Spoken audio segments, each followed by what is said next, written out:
Welcome to College Prep Radio, a content-rich segment designed to give parents expert college prep guidance and insight to support their teens in the college preparation process.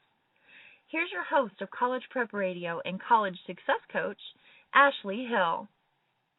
Hello, everyone, and welcome to another exciting and content-rich segment of College Prep Radio. And first, I want to say I hope everyone's being safe all across the country and really the world with the weather, at least in my area. I'm in Ohio. And the weather, it's kind of, it's snowing. It is what it is. But, it made me think today that regardless of where you are in this country and if you are dealing with snow and the other treacherous weather, is that, college prep, that process, it truly is a process. It's not just you fill out the application, you send it in and you get an acceptance letter, but this is a process that occurs, it should occur over years, ideally from sixth grade on to your child's senior year of high school, parents. And so, yes, you may be snowed in today, but, you can take time, and I'm going to give you in today's show some action steps that you can take, that you can implement even today, while you're inside of your house. So definitely want everyone to stay safe.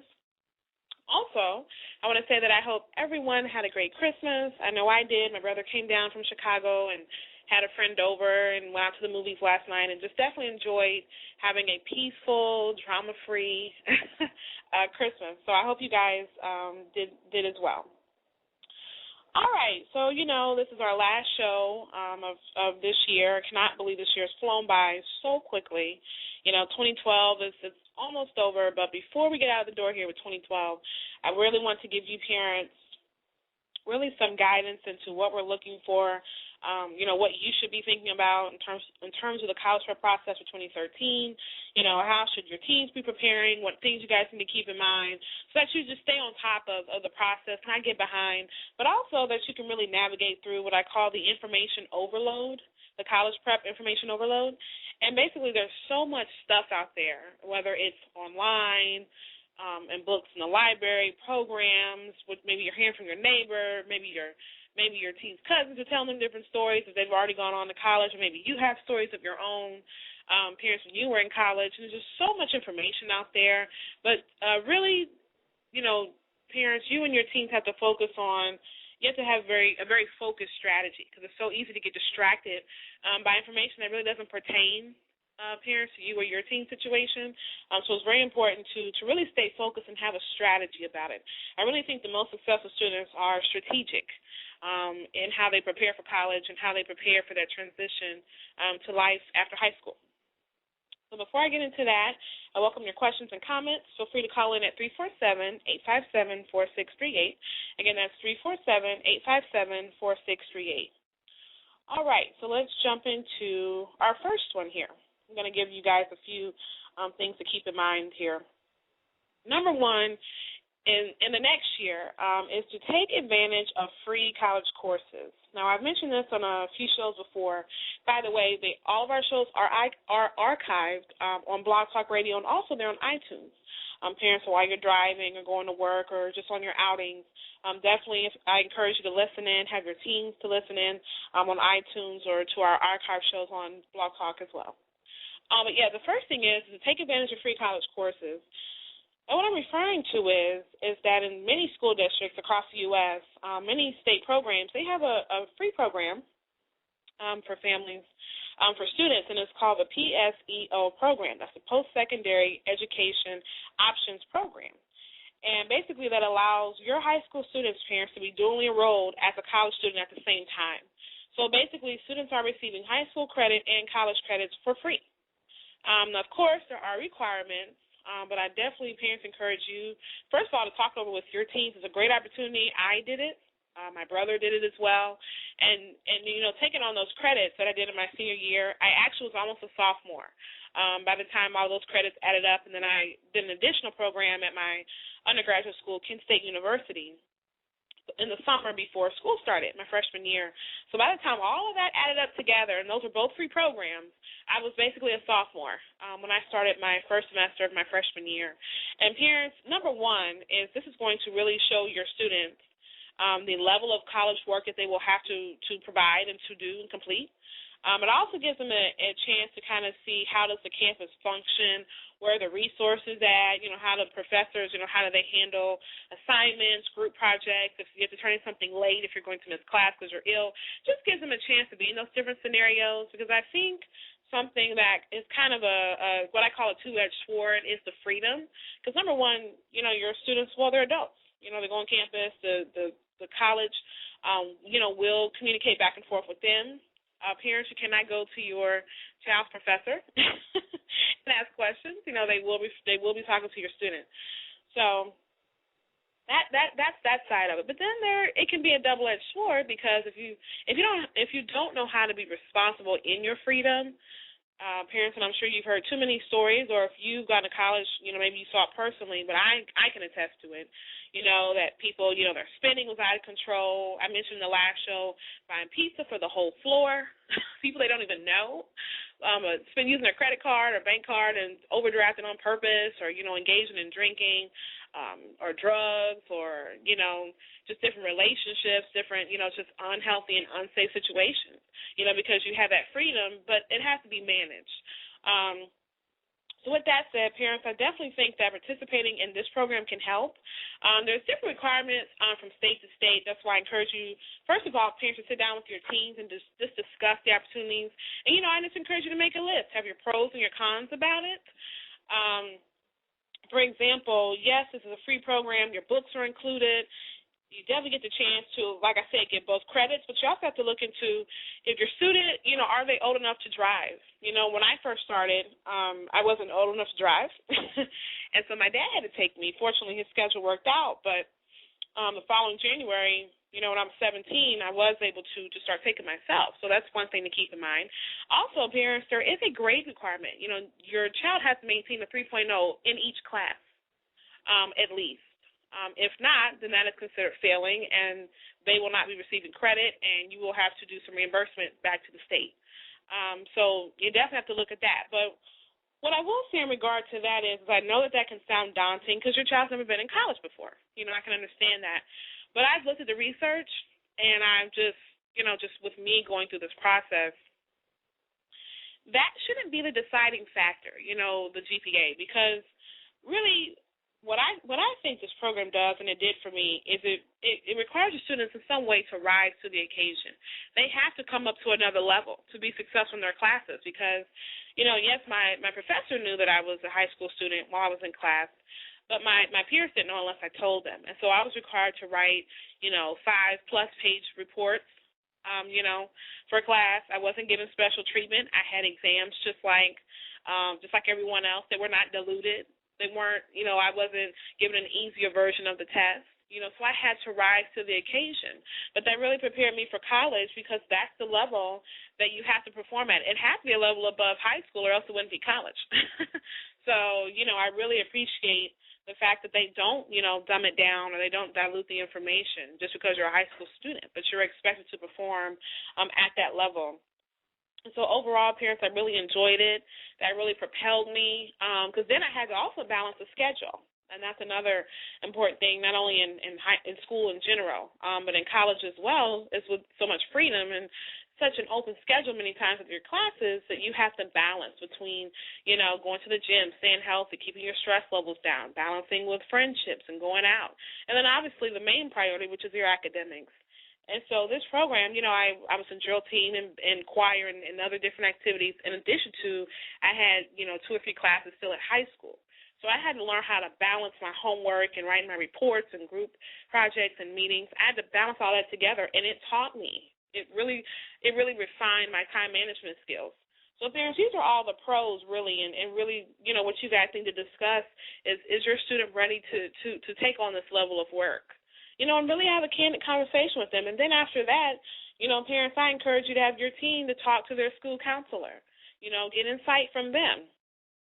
See if you know one of your community that has already done this program. And then parents, if you have additional questions, feel free to talk to your team's counselor as well. So, yes, I definitely encourage you guys to take advantage, because it's free, as I mentioned. Also, I just want to jump in real quick. We're still taking calls and comments. You feel free to call in at area code 347-857-4638. All right, I want to get into the next one. It refers to letters of recommendation. I'm encouraging all students looking ahead to next year is to create a strategy for who, number one, is going to write your letters of recommendation and how you're going to go about facilitating that process before senior year of high school. This year I saw too many students as seniors running around trying to talk to a teacher that they had in their freshman year of high school who probably couldn't remember them or vaguely, as it pertains to their performance and how they, their behavior and leadership skills and all the different things that they need to include in that letter. And when you get to your senior year, it's too late because you have to go back probably to teachers you had before because you're just, especially if you're just getting into senior year. You really haven't created a relationship with your teacher yet, so most likely you're going to have to go back to junior year, sophomore, and freshman year.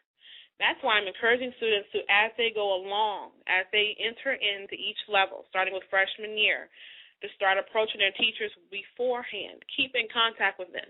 Email them after their class has ended. So that way that relationship is still developing so that when you come to your parents, when your teens go to their teachers before senior year, they can say, oh, okay, okay, John, I remember. Yes, I remember this. I remember that. That way it doesn't seem like you're just trying to use them for a letter, So depending on, the college admission guidelines for whatever colleges your teens are interested in, they will be required to send in one or more letters of recommendation to support their college application. And so what I'm encouraging parents, and your teens can do this actually today, is to make a list of 5 people, teachers, community leaders, employers, in that group, no relatives. Parents, I'm sorry, but you can't write a glowing, winning letter for your teen because the officers would expect that anyway, the admission officers. But who can write a strong letter? That's the other thing that I didn't see a lot of this year is, it's one thing to say Johnny was nice, Johnny should get into this school, the end.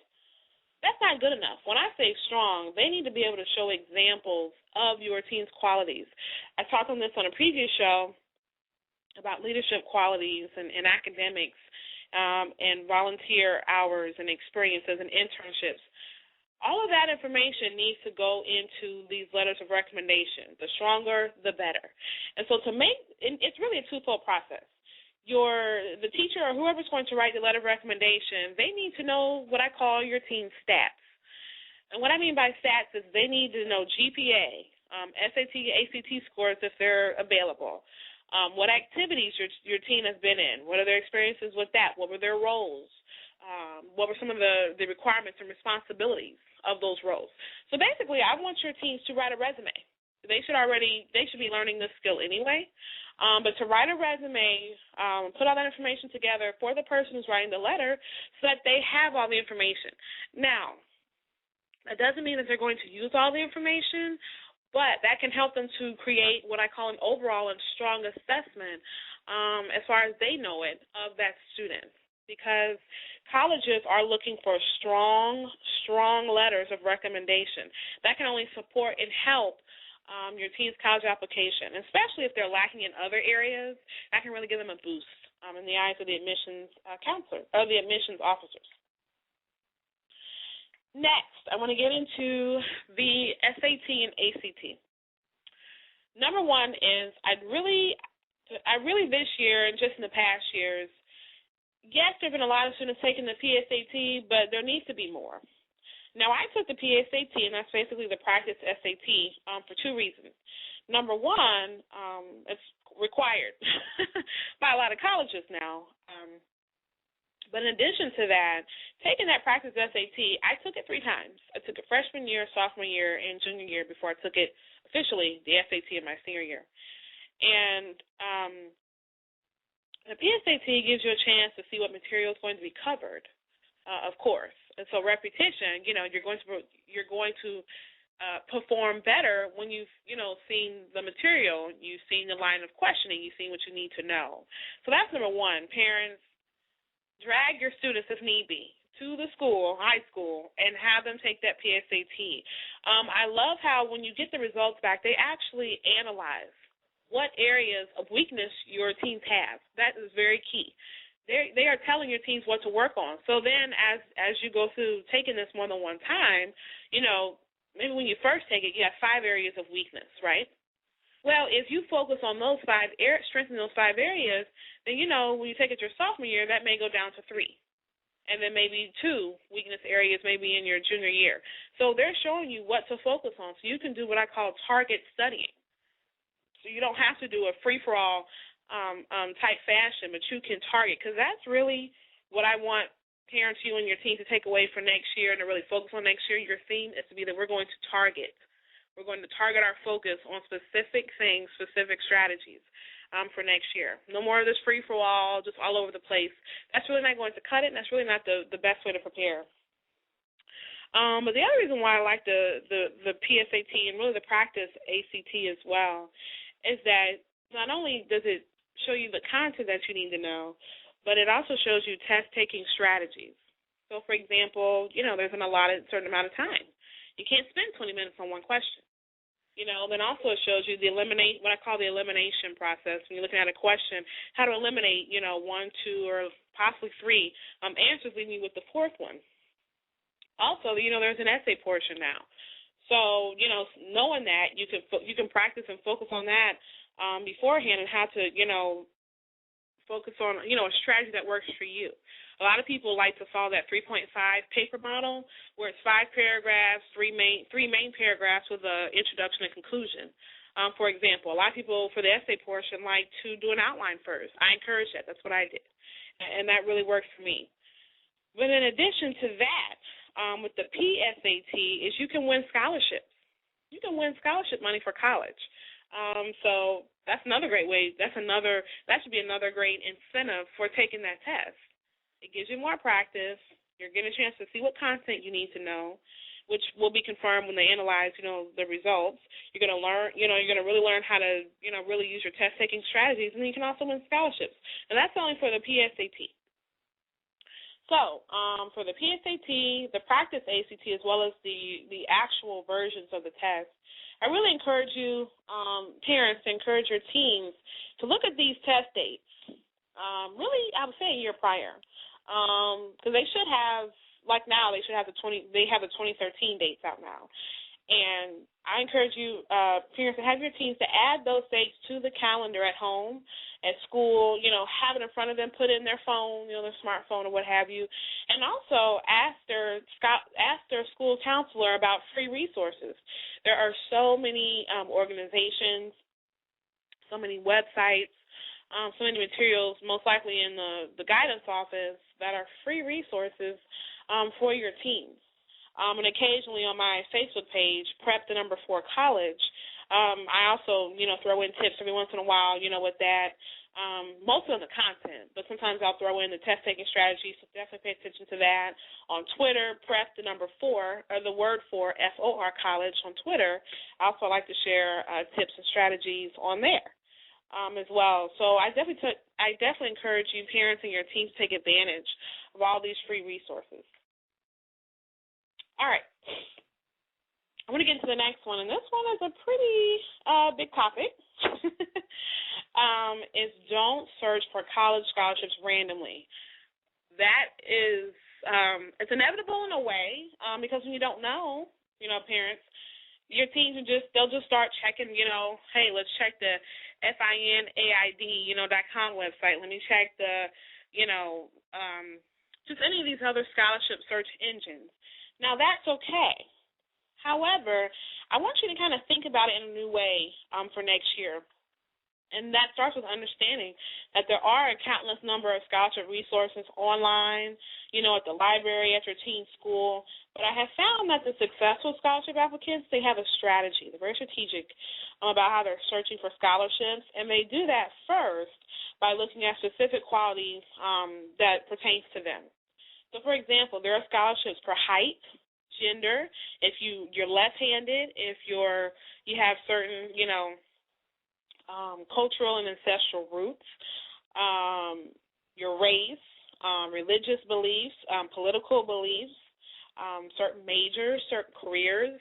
A lot of employers allow the employees, their kids, to apply for scholarships. So what I want us to do next year, and parents, you and your teams, and actually you can start this today, is to have your teams to make a list of qualities before starting a scholarship search. So literally what I call is doing a profile, a scholarship profile, and I want them to think about everything that's a quality about them. So, if they're exceptionally tall, if they're female, male, whatever pertains to them, if they're into horseback riding or if they want to go into nursing or what have you, I encourage them to make a profile of themselves, follow that strategy first, and then when you have time, then to do the more general searches, as I call them. As I mentioned, gender, height, GPA, if they have so many volunteer hours, different employers, those things are specific. That should be included in their scholarship profile. Once they do that, then I encourage them, as I mentioned, to do more general searching. Because if you think about it, the odds may be the same, but at least this is another side note to this, is that students need to make sure that they're applying to, the scholarships that pertain to them. Because, when these scholarships come into these committees, they're looking for ways to cut the list down already, because they only have a certain number of scholarships available. So they're already looking to cut down on the number of applicants. So make sure that, you're meeting, if there are requirements, make sure that you're meeting them. And then, as I mentioned, you can do the more general searching towards the end of the process or interjected into your scholarship searching schedule. And while we're on that note, parents, your teams need to understand the importance of having a schedule. As I mentioned in the beginning of the show, that this is truly a process. It takes time. Slow and steady wins the race. That is so true to this process. And so ideally, I would like to see teams applying to, minimum 5, if they have a heavy schedule, minimum of 5 scholarships a week. Now, that's applying. They need to be searching for more than 5 to find out, at least a minimum of 5. I would love to see 10, though, 10 in a week. And they can do 2 a day, or they can take one Saturday afternoon. They can figure out how they want to divvy it up. But parents, here's the big picture, is that the more scholarships that they win, that's the less financial burden that is on you and your student. Because, as you know, there's no secret to this, is that there are so many families, students have graduated from college, and college is a great investment. I am 100% on board with that. But there's so many students that are left with student loan debt, and they are, perhaps not finding jobs right away. And so, parents are having to, either the teens moving back or even the adult is moving back home, or the parents are helping pay their student loan payments. So you know what? This is a great opportunity for your teen to contribute because this is their education. And parents, you can encourage them and just check in with them. Maybe you guys set up a standard meeting time and say, hey, how many scholarships did you do this week? Or parents, if, you can definitely do this as well, is if you hear of opportunities at your job, your employer, your place of worship, any societies or affiliations that you're a part of, maybe parents, you can help with the cultural background to help your team with that. But, bring resources to them. And as I'm talking about this, I really want to transition into this must be at the head of every future college team and parent strategy. It's understanding what I call the partnership model. I talk about this all the time because it's so important. And what the partnership model is that there's the applicant, so there's a team, there's the parent, there's the school/educators/administrators and supporting personnel. And then there's a community. All of those parts must work together in order, for me, I truly believe, to help, student applicants, college applicants to truly be successful in that process. Because, obviously, the teen has never been to college before, so they're going to need insight from their parents. Now, parents, I want to make this clear. Parents, whether you attended college and graduated with a degree or not, you still, I think, have that responsibility to support your team in the best way that you can. And number one is tuning in to shows like this, getting resources like this show so that I can give you that insight, if you did not attend and graduate from college, to get that insight, to support your team, to encourage them, also, to be honest with them, if they're slacking, if they're putting sports or extracurriculars over this, that's your chance to step in and say, wait a second, the priorities are not straight. Let's get things back in order first, because we need to be vision-minded, visionaries. Parents, talk with your teens about being visionaries and looking forward to the future. Even me, as I'm working with families and different students, my mind is already, looking ahead to what we're going to do in 2013, the strategies, what we're going to, what I'm going to mention on the show in 2013. So parents, it's okay to teach your teens to look forward to the future, because that's what we're talking about here. We're talking about looking forward to going to college and then really life after that. But obviously college is going to provide that great foundation into adulthood and careers and every other area in your teen's life. But also the student, the teachers, the administrators, the psychologists, maybe your school district, maybe they do have college coaches on site. But parents, I definitely encourage you and your team to take advantage of those resources. That's what they're there for. And then obviously the community organizations, your local nonprofits, your tutoring agencies and different, academic groups and your nonprofit groups that work with students. During your communities, parents, you just have to, to ask and to seek out that information, and to inquire. Perhaps your teens could find an internship that way. Perhaps they could do their volunteer hours. Those look great on their college application. I want to see more of that, too, in 2013. So parents, the resources are there, and that's truly what I call that partnership model. It's so important that we all work together, because the goal is to get your teens into college successfully and really, to give them that push, to get them through college, successfully graduate, be successful in their future careers, and really be productive citizens in our world and our society. And that's truly the goal of that process, and that's why I'm here. That's why College Prep Radio is here. So with that said, I can't believe we're coming to the end of our final show of this year, but it's been a joy this year. I want to thank everyone who's been listening, who's been supporting. Definitely we look forward to, I'm so excited about next year. We're going to change things up a little bit, and I'm going to be announcing those updates soon. And again, I want to thank everyone for listening in, for sharing the links and sharing it with your family members and other families who could really use this information. There are different ways to contact me. Number one is by my website. That's collegeprepready.com/WP. That's W for water, P for Paul. And there we have resources, scholarship resources. The blog is on there as well, just to give even more resources. We also have free gifts on there as well. Also, if you have a more kind of specific question, feel free to email me at info@collegeprepready.com.